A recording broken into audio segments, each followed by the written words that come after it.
આજે આપણે લીલા વટાણાની રગડા પૂરી બનાવીને તૈયાર કરીશું. તો ચાલો બનાવવાનું શરૂ કરીએ.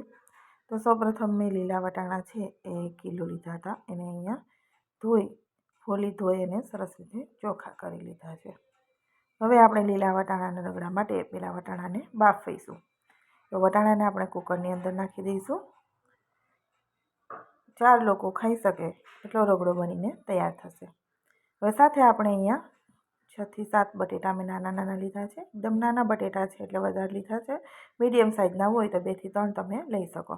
બધા બટેટાને છાલ ઉખેડીને ધોઈ લેવાના. ધોઈ અને પછી આપણે એના ટુકડા કરી દેવાના. એક બટેટાના 2 ટુકડા કરી અને સાથે આપણે હળદર અને મીઠું નાખી દઈશું.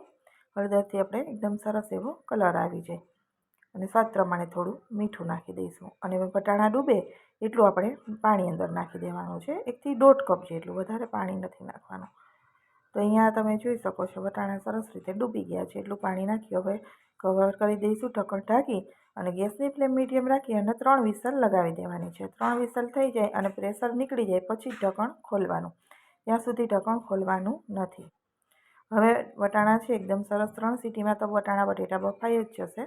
તો બટેટા અલગથી તમે કાઢી અને મેશ કરી શકાય. અને જો અલગથી વાસણ ના બગાડવું હોય તો નામાં ચમચાથી સાઈડમાં આપણે દબાવી દેવાના, જેથી વાસણ તો આપણે જ સાફ કરવા જાજા થાય કે થોડા થાય તો વાસણ આપણે વધારે ના થાય એટલા માટે આપણે એ રીતે બટેટું સાઈડમાં જ દબાવી દેવાનું. તો બધા એકદમ સરસ બટેટા બફાઈ ગયા હોય ને ટુકડા થઈ જશે. જો વધારે મોટા બટેટા હોય ને તો ટુકડામાં નાખવાના, એટલે મેશ કરવામાં ફટાફટ થઈ જાય. નાના ટુકડા હોય તો બફાઈ જલ્દી જાય. તો એ બધા ટુકડા આ રીતે વટાણા બટેટાના છે મેં મેશ કરી દીધા છે. એકદમ સરસ રગડો તૈયાર થઈ ગયો છે. તમે જોઈ શકો છો બફાઈને એકદમ સરસ મેશ પણ થઈ ગયો છે. જો તમને મારી રેસિપીઓ પસંદ હોય અને હજુ સુધી મારી ચેનલને સબસ્ક્રાઈબ ન કરી હોય તો જલ્દીથી કરી દેજો અને બાજુમાં રહેલી બેલની ઘંટડી ઉપર દબાવજો, જેથી મારા દરેક નવા વિડીયોનું નોટિફિકેશન સૌથી પહેલાં તમને મળતું રહે. તો હવે આપણે વઘાર કરી દઈએ. તો રગડા પૂરી છે એટલે મેં અહીંયા વઘારમાં તેલ નાખ્યું છે. વગડામાં તેલનું પ્રમાણ થોડું ઓછું હોય છે. ચમચી તેલ સાથે જીરું નાખી દીધું છે અને આદુ મરચાંની પેસ્ટ. હવે આ જગ્યાએ તમને લસણ પસંદ હોય તો લસણની પેસ્ટ અને ડુંગળીની પ્યુરી પણ નાખી શકાય. અને ટમેટાનો ઉપયોગ નથી કર્યો. ઘાટો રગડો બનાવવાનો હોય એટલે અહીંયા ટમેટું મેં નથી નાખ્યું. તો આદુ મરચાંની પેસ્ટ સતળાઈ જાય એટલે આપણે મસાલા કરી દઈશું.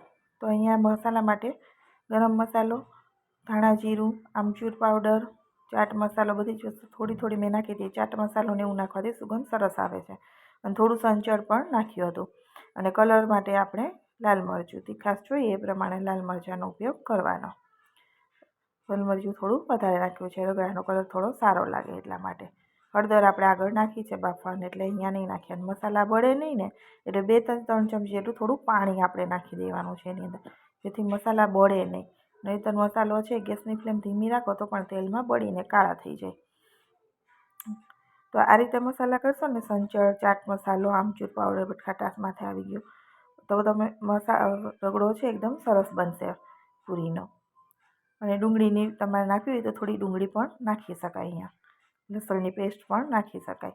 હવે રગડો આપણે નાખી અને સરસ રીતે એને મિક્સ કરી દઈશું.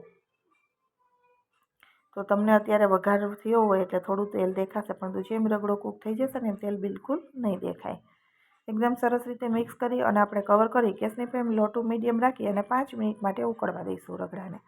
તો રગડો 5 મિનિટમાં તમે જોશો ને તો એકદમ સરસ રીતે અહીંયા ઉકળીને તૈયાર થઈ ગયો છે. તો રગડો તમારે કેટલો જોઈએ છે એ પ્રમાણે. પાણીપુરીને આપણે રગડાપુરી બનાવીએ એટલે રગડો આપણે ઘાટો જોઈએ.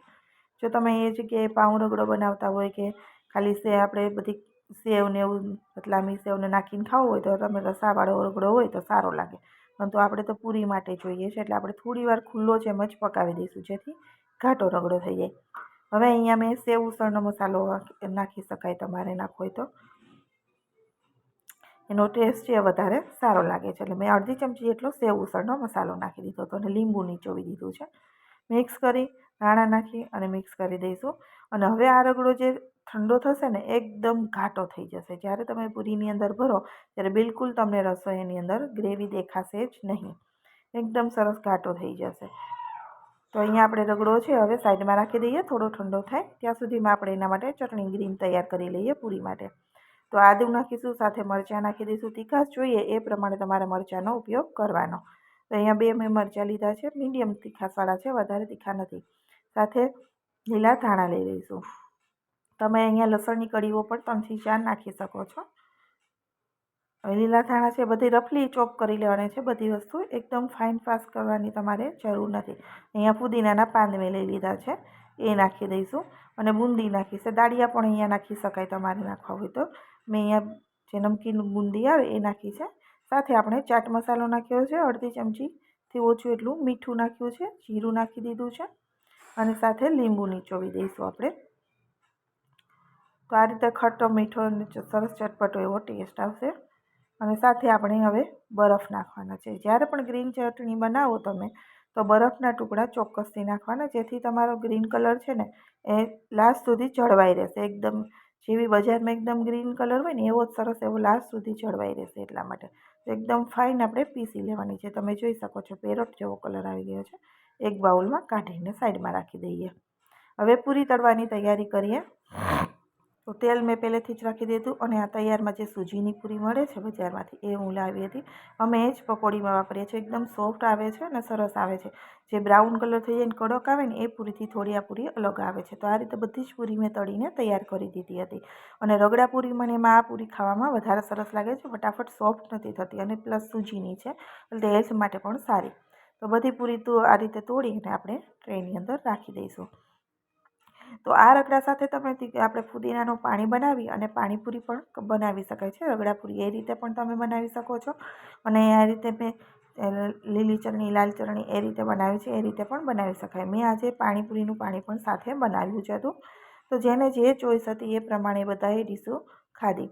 તો એક રગડો તો ડીશ બહુ બધી બનીને તૈયાર થઈ ગઈ હતી. જેની જે ઈચ્છા હતી એ પ્રમાણે બધાએ ખાધું. મેં અહીંયા રગડો નાખી દીધો, સાથે ચવાણું, નમકીન બુંદી અને ચણાની દાળ જે આપણે તળેલી આવે છે એ, સિંગના દાણા, ઝીણી સેવ.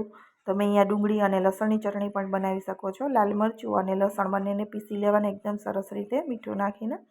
હવે ટમેટું, લીલા મરચાં, લીલી કોથમીર, ચટણી લાલ ઘરે જ બનાવી છે, લીલી લાલ બંને ચટણી.